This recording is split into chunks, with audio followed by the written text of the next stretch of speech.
ಜನಜಾಗೃತಿಗಾಗಿ bike rally Vijayanagara February 28ರಂದು ಹಂಪಿ ಉತ್ಸವಕ್ಕೆ ವಿದ್ಯುಕ್ತವಾಗಿ ಚಾಲನೆ ದೊರೆಯಲಿದೆ. ಈಗಾಗಲೇ ಹೊಸಪೇಟೆ ನಗರ, ಕಮಲಾಪುರ ರಸ್ತೆಗಳು ಹಾಗೂ ಹಂಪಿ ಮಧುವಣ ಗಿತ್ತಿಯಂತೆ ಸಿಂಗಾರಗೊಂಡಿವೆ.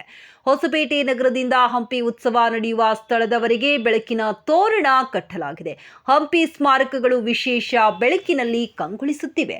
ಜನರಿಗೆ ಹಂಪಿ ಉತ್ಸವದ ಜಾಗೃತಿ ಮೂಡಿಸುವ ಸಲುವಾಗಿ ಮಂಗಳವಾರ ನಗರದ ಜಿಲ್ಲಾಧಿಕಾರಿ ಕಚೇರಿಯಿಂದ ಹಂಪಿ ವಿರೂಪಾಕ್ಷ ದೇವಾಲಯದವರೆಗೆ ಬೈಕ್ ರ್ಯಾಲಿ ನಡೆಸಲಾಯಿತು. ಜಿಲ್ಲಾಧಿಕಾರಿ ಎಂಎಸ್ ದಿವಾಕರ್ ಸ್ವತಃ ರಾಯಲ್ ಎನ್ಫೀಲ್ಡ್ ಬೈಕ್ ಏರಿ ರ್ಯಾಲಿಯ ನೇತೃತ್ವ ವಹಿಸಿದ್ದರು.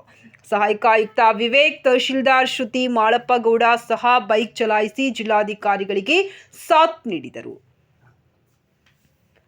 ಜಿಲ್ಲಾಧಿಕಾರಿ ಕಚೇರಿಯಿಂದ ಆರಂಭವಾದ ಬೈಕ್ ರ್ಯಾಲಿ ಸಾಯಿಬಾಬಾ ರಸ್ತೆ, ಎಪಿಎಂಸಿ, ನೀಲಕಂಠೇಶ್ವರ ದೇವಸ್ಥಾನ, 100 ಹಾಸಿಗೆಗಳ ಆಸ್ಪತ್ರೆ, ವಿಎನ್ಸಿ ಕಾಲೇಜು ರಸ್ತೆ, ಅಂಬೇಡ್ಕರ್ ಸರ್ಕಲ್, ಪುನೀತ್ ರಾಜ್ಕುಮಾರ್ ವೃತ್ತ, ಉಡುಪಿ ಹೋಟೆಲ್, ಹಂಪಿ ರಸ್ತೆ ಮೂಲಕ ಅನಂತಶಯನಗುಡಿ, ಕೊಂಡನಾಯಕನಹಳ್ಳಿ, ಕಡ್ಡಿರಾಂಪುರ ಮಾರ್ಗವಾಗಿ ಹಂಪಿಯ ಶ್ರೀ ವಿರೂಪಾಕ್ಷೇಶ್ವರ ದೇವಸ್ಥಾನದ ಬಳಿ ಮುಕ್ತಾಯಗೊಂಡಿತು.